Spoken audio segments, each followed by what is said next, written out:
boxing will just thrive and just keep going up and up and up and up. So Canelo, come on, what's up, dude? Give us the fight. Don't give us bad fights. Give us good fights. Oscar De La Hoya is not one to hold back his words, especially when it comes to his former protege, Canelo Alvarez. Their once successful partnership has crumbled into public feuds, accusations, and criticisms, with De La Hoya now playing the role of a vocal critic of Canelo's career moves. But would you like to respond to Oscar saying that you're regressing and it does nothing for your legacy? No, I think it's not make sense to respond that, right? And when it comes to Canelo's rumored financial demands for fights, De La Hoya has been nothing short of ruthless in calling out what he sees as greed overshadowing the sport's essence. The ongoing talk right now in the sport is about the Crawford versus Canelo fight, and as you know, this fight has not happened because of the weight difference, but most of all the amount of money Canelo is requesting. The likelihood of a fight with you and Terence Crawford, it would be one of the biggest in boxing. We're not talking about yet about the fight. Me and Turkana know each other, and then we wanna see what happens. And when do you want to get out next? I know you're... De La Hoya hasn't minced his words, famously telling Canelo to grow some nuts and take the fights that matter, rather than hiding behind astronomical pay demands. This time, it's about Canelo reportedly asking for $150 to $200 million for a potential fight with David Benavidez or even Crawford himself. For De La Hoya, this is not just about money, it's about Canelo's reluctance to take on a real challenge. You don't ask for insane numbers if you truly want the fight. You take the fight and you prove you're the best. That's what fighters do. That's what legends do, De La Hoya said. By the way, you lined my pockets. You made Munguia a shitload of money, all because you're afraid of David Benavidez. The bitterness between the two is evident, but De La Hoya insists his opinions are not clouded by their personal fallout. Instead, he frames his criticism as advice to a fighter he once promoted to superstardom. Canelo is one of the best in the sport, but he's making it hard for people to respect him. Asking for $200 million? Come on, that's not about wanting to fight. That's about finding an excuse not to. De La Hoya's argument revolves around the belief that Canelo is using these demands to avoid dangerous fights, particularly against someone like David Benavidez and Crawford. The two young, undefeated fighters have been a rising star in the super middleweight division, and many believe he has the style, size, and skill to give Canelo a real fight. He's afraid to lose, De La Hoya said bluntly. That's why he's pricing himself out. If you believe in your abilities, you don't make demands that you know can't be met. You step up, you fight, and you let the world see who's the best. There was a lot of talk.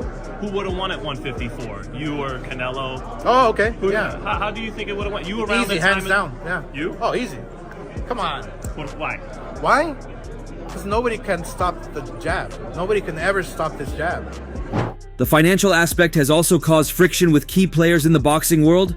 Reports suggest that Canelo's negotiation tactics have made it difficult for even well-funded entities like Saudi Arabia to work with him. Turki Al-Sheikh, a prominent Saudi boxing official, has publicly criticized Canelo, accusing him of being too difficult to negotiate with and implying that his financial expectations are unrealistic. De La Hoya echoed this sentiment, saying, "When you're dealing with people like the Saudis, who are putting up huge money to make fights happen, you don't play games. You come to the table ready to deal." But Canelo seems more interested in being difficult than actually making these fights happen. Canelo running from Benavidez. What is that? I mean, imagine if I ever ran from anybody. Like, did I run from somebody in my career? No. Did Chavez run from somebody in his career? No. Chavez was... For De La Hoya, this isn't just about Benavidez. He's also weighed in on the possibility of a fight between Canelo and Terence Crawford. Crawford, the reigning welterweight king, has expressed interest in moving up in weight to challenge Canelo in what would be a legacy-defining fight. But even here, De La Hoya sees issues. Crawford wants it, but does Canelo? That's the real question, he said. De La Hoya went on to give his prediction for a potential Canelo-Crawford matchup, and it wasn't exactly flattering for Alvarez. At 154, Crawford didn't look as dangerous as he does at welterweight. Now imagine Canelo being the bigger guy, the stronger guy. It's almost a no contest. A smaller guy beating a good bigger guy? It's rare, almost unheard of, but let's not get ahead of ourselves because we don't even know if Canelo will take the fight. Give Crawford all the credit in the world for even thinking about possibly fighting Canelo. But if that fight ever takes place, I have Crawford 1,000%. And people are going to say, oh, well, you're contradicting yourself. I kind of am, but Crawford is also a big guy. Yeah. Crawford is a big guy who can handle a Canelo because they're the same size. These comments highlight another layer of the controversy: legacy versus business. De La Hoya believes that Canelo is prioritizing money over his legacy, a move he says will hurt him in the long run. At the end of the day, fans remember who you fought, not how much you made. They remember the risks you took, the wars you went through, not the dollar signs in your bank account. Canelo has to decide what matters more to him: being the richest fighter or being remembered as one of the greatest. De La Hoya's own career gives weight to his criticism. As a fighter, he took on all comers, from Manny Pacquiao to Floyd Mayweather, regardless of the risks. And he believes that's what Canelo should be doing, especially as someone who is already financially set for life.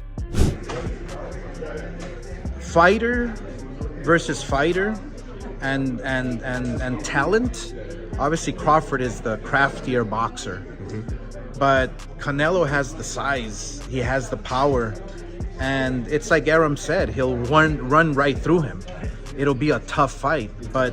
You've made your money, Canelo. Now it's time to give the fans the fights they want to see. Stop hiding behind numbers and start fighting the best. That's how you cement your place in history. The strained relationship between De La Hoya and Canelo adds another layer of intrigue to these comments. Their promotional split was anything but amicable, with Canelo accusing De La Hoya of being dishonest, and De La Hoya firing back with claims that Canelo was ungrateful. Despite this, De La Hoya insists his criticism comes from a place of honesty, not personal animosity. I'm not saying this because we've had our issues. I'm saying this because I know what it takes to be great, and I want to see him live up to that. What I tell Crawford, wow, you're losing your opportunity. You came, you conquered, and now what? Don't let your flame just go away. You're on top of the world, but start thinking like a fighter again. Don't think like a businessman. Think like a fighter. Get back in the ring. Do what you do best. Fight the best. Yes, you will beat everyone. But not everyone agrees with De La Hoya's stance. Some argue that Canelo has earned the right to demand such high purses, given his status as one of the biggest stars in boxing. They point out that he has already fought a who's who of elite fighters, including Gennady Golovkin, Sergey Kovalev, and Caleb Plant, and that he has nothing left to prove. To this, De La Hoya has a simple response: there's always more to prove. That's the nature of this sport. You don't stop proving yourself until the day you hang up the gloves. However, as all this is happening, there's still new ongoing talks around this fight. Canelo Alvarez and Terence Crawford seem closer than ever to finalizing a fight that would send shockwaves through boxing. The others say, like, no, that's 2 more weight classes. Like, once he gets touched by Canelo, it's going to be different. I am concerned about him absorbing a Canelo punch, especially through the course of 12 rounds. We do know this about Canelo. He's going to slow down. Word is the blockbuster showdown is set for September 2025, with both fighters gearing up for what could be the biggest bout of their careers.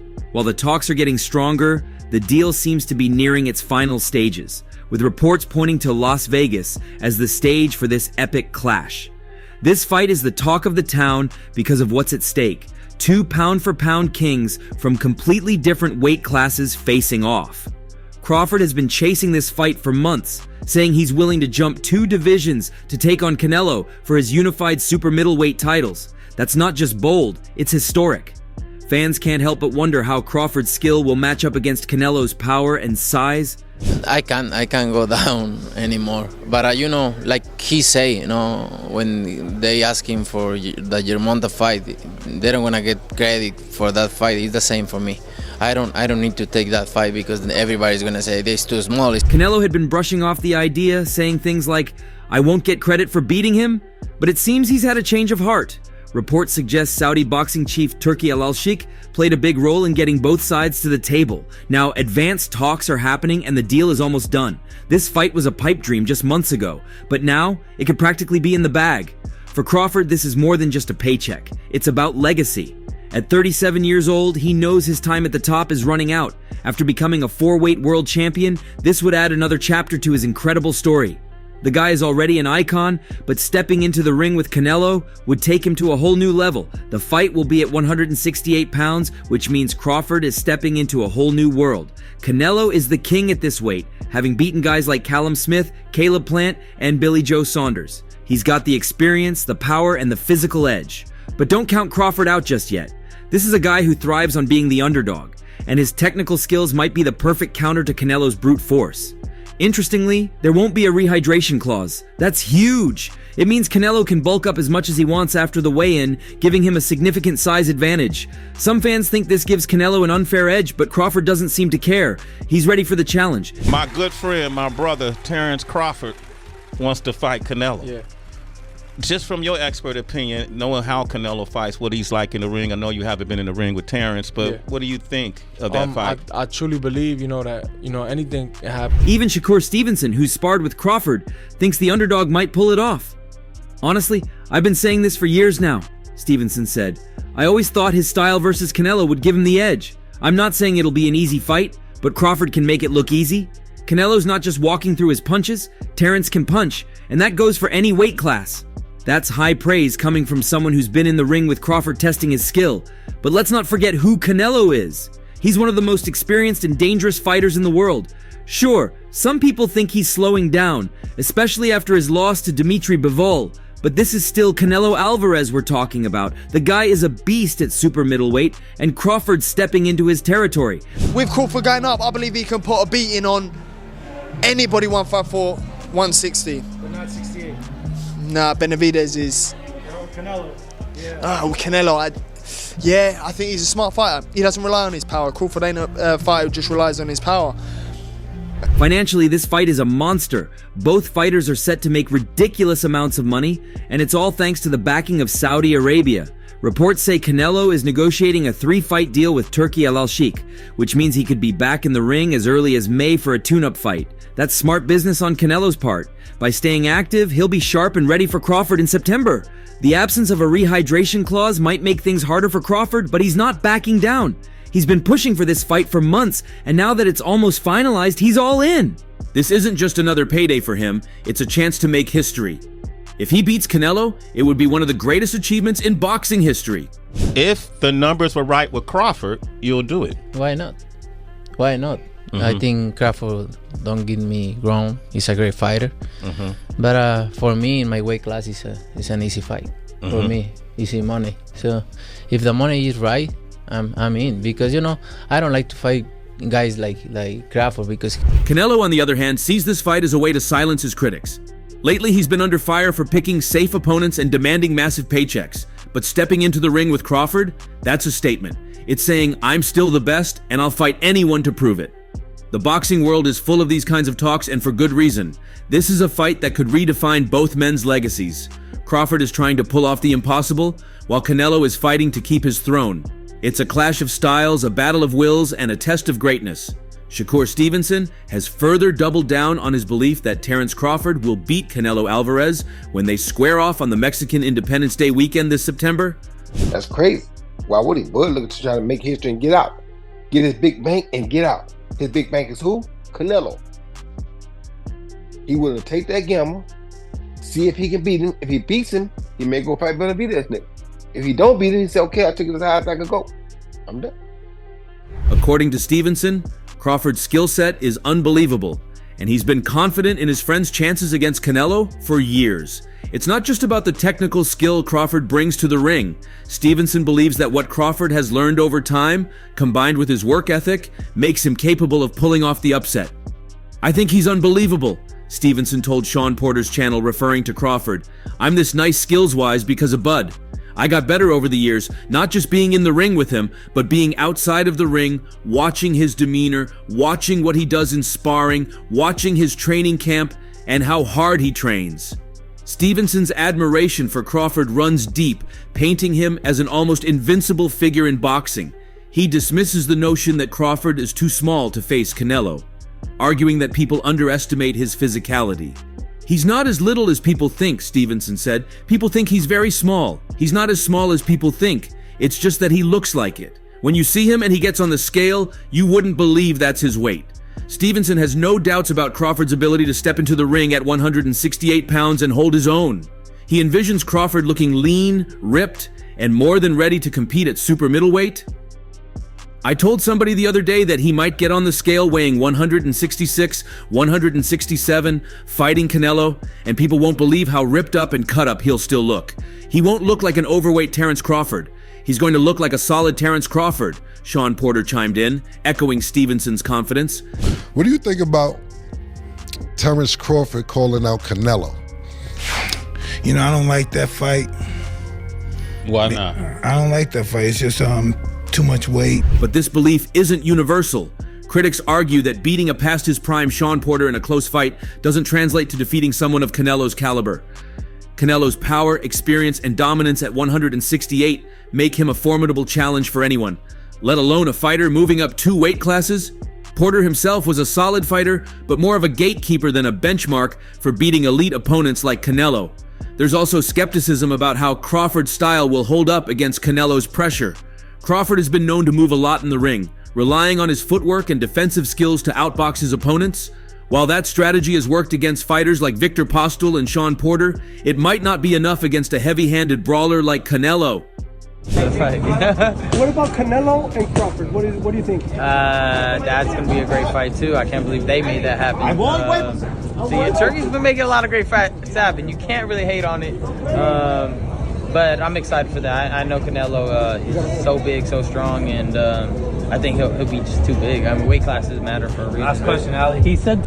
Fans remember how Jermell Charlo, a naturally bigger fighter than Crawford, moved up to face Canelo in 2023 and spent much of the fight on the back foot after feeling Canelo's power early. If Crawford plans to use a similar approach, moving and boxing to avoid Canelo's power, it could lead to a frustrating fight for fans. The memory of Floyd Mayweather Jr.'s win over Canelo in 2013 still exists, but Crawford is no Mayweather. While both are brilliant technicians, Mayweather's defensive mastery and ability to control distance are unmatched, and expecting Crawford to replicate that performance may be unrealistic. Still, Stevenson's confidence in Crawford remains unshaken. I think he beats Canelo. I've been saying that. I remember when Crawford and Porter they fought, I said afterward, Terence Crawford will beat Canelo, Stevenson said. He credits much of his own growth as a fighter to Crawford, calling their relationship one of mutual learning. I took a lot of stuff from Bud too. We just make each other better. I told Canelo, do not fight Floyd because you're too young. You have no experience. Right. Well, but he's a much bigger man. He is, but he's 21 years old, flexing his muscles like I can take on Floyd. I'm the very best. Guess what? You got schooled. You got schooled. Pitch the shutout. But this fight isn't just about styles or skills. It's about legacy and risk. At 37, Crawford is at the tail end of his career. This is a once-in-a-lifetime opportunity to cement his place in boxing history. However, waiting 13 months for a fight with Canelo without taking a tune-up could backfire. Rumors suggest Crawford might face 39-year-old Sergey Derevyanchenko to get a feel for the weight class, but that matchup wouldn't offer much of a test. Derevyanchenko, while experienced, is not a true super middleweight and is far removed from his prime.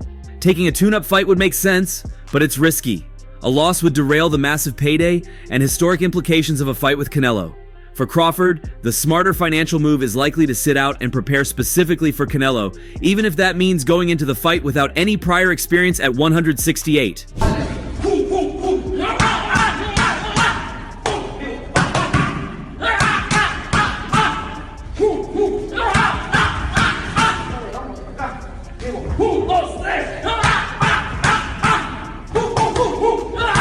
The stakes are just as high for Canelo though. While he's the favorite due to his size, power, and track record, a loss to Crawford would be a significant blow to his legacy. Canelo has faced criticism in recent years for choosing opponents seen as less dangerous. This fight gives him the chance to prove he's still willing to take on the best. If the fight plays out as expected, it could be one of the most fascinating clashes in boxing history.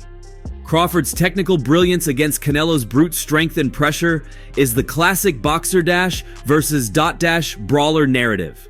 And while many expect Canelo to win, there's a growing contingent of fans and analysts who believe Crawford has the tools to shock the world. I think Canelo's gonna put the beats on him like Dr. Dre. Do we get a knockdown from Canelo, or does Bud knock down Canelo? Nah, Canelo's not going down. You could hit Canelo with a Louisville slugger. He's just gonna smile at you. They ain't say gonna beat him like the beats of Dr. Dre. The possibility of Crawford running for 12 rounds has also been a point of contention. Fans who tune in for a war might feel cheated if the fight turns into a tactical chess match. People weren't happy when Canelo fought Jermell Charlo in 2023, and he ran all night, one fan remarked. If Crawford does the same thing, fans will boo him out of the building. Shakur Stevenson isn't worried about that, though. He sees Crawford as a complete fighter who can adapt to any style. Whether that means standing and trading or sticking and moving, Stevenson believes Crawford will find a way to win. There's an abundance that Bud took from me, Stevenson said, referring to their shared knowledge. But what do you think of the fight? Share your thoughts below, and don't forget to like and subscribe to the channel for more updates. See you in the next one.